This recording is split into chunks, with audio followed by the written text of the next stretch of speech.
Mengawali berita pertama pemirsa, Kejaksaan Agung resmi menetapkan mantan Kepala Badan Gizi Nasional atau BGN Dadan Hindayana sebagai tersangka dalam kasus dugaan korupsi tata kelola program makan bergizi gratis pada Rabu malam.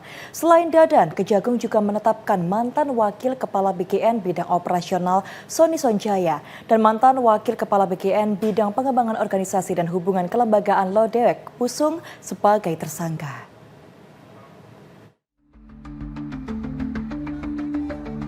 Penetapan tersangka terhadap Dadan JS berlangsung hanya kurang dari 24 jam setelah dirinya dicopot dari jabatan oleh Presiden Prabowo Subianto. Tak berselang lama dari penetapan status tersangka, Dadan JS langsung ditahan dan dibawa menggunakan mobil tahanan sekitar pukul 17.12 waktu Indonesia Barat Rabu kemarin dari Gedung Bundar Jampitsus Kejagung. Ketiganya diduga terlibat dalam penyimpangan pengelolaan mitra program MBG serta praktik markup dalam sejumlah pengadaan barang dan jasa yang berpotensi merugikan keuangan negara. Lantas bagaimana kronologi kasus yang menjerat ketiga mantan petinggi BGN tersebut? Pada Rabu 3 Juni 2026, penyidik Jaksa Agung Muda Tindak Pidana Khusus Kejagung menggeledah kantor BGN di kawasan Kebon Sirih, Jakarta Pusat. Penggeledahan dilakukan hanya beberapa jam setelah Dadan Hindayana bersama dua wakilnya resmi dicopot dari jabatannya. Proses penggeledahan di kantor penyelenggara program MBG itu berlangsung cukup lama, yakni sekitar 15 jam sejak dimulai pada pukul 2 waktu Indonesia Barat dini hari. Kegiatan tersebut juga mendapat pengamanan dari sejumlah personel TNI. Sekitar pukul 17.18 waktu Indonesia Barat, sejumlah penyidik Jampitsus yang mengenakan rompi bertuliskan jaksa terlihat keluar dari gedung BGN sambil membawa sejumlah barang bukti. Penyidik Kejagung berhasil menyita sejumlah dokumen dan barang bukti elektronik dalam penggeledahan tersebut, berupa dokumen dan barang bukti elektronik, telepon seluler, laptop. Selain itu, penggeledahan tidak hanya dilakukan di kantor BGN, tetapi juga di sejumlah lokasi lain termasuk rumah milik para tersangka. Dalam perkara ini, Kejagung menduga terjadi penyimpangan dalam proses penunjukan yayasan sebagai Mitra Satuan Pelayanan Pemenuhan Gizi atau SPPG.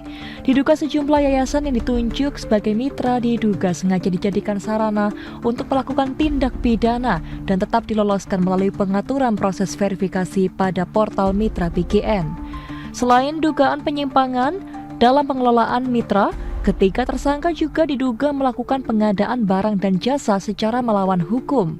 Kejagung menduga para tersangka mengintervensi pejabat membuat komitmen atau PPK dalam proses penyusunan kerangka acuan kerja. Akibatnya kebutuhan pengadaan tidak disusun berdasarkan kondisi real di lapangan dan diduga terjadi markup harga pada sejumlah proyek pengadaan. Sementara Direktur Penyidikan pada Jaksa Agung Muda Bidang Tindak Pidana Khusus Kejagung Syarif Sulaiman Mahdi menjelaskan Dadan Hindayana beserta Sony Sonjaya dan Lodewijk Pusung melakukan intervensi terhadap verifikasi SPPG. Ketiganya juga diduga terafiliasi dengan sejumlah SPPG sejumlah yayasan mendapatkan uang miliaran rupiah setiap hari.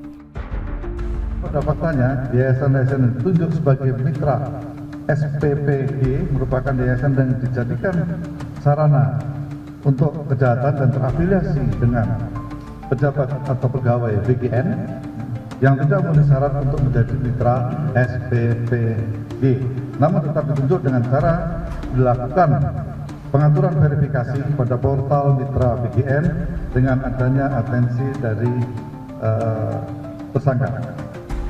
Dan yayasan-yayasan tersebut mendapatkan insentif miliaran rupiah tiap hari, dan yayasan-yayasan tersebut terafiliasi diantara dimiliki oleh saudara TH, saudara SS, dan saudara LP. Faisal Fazri, Jawa Post TV.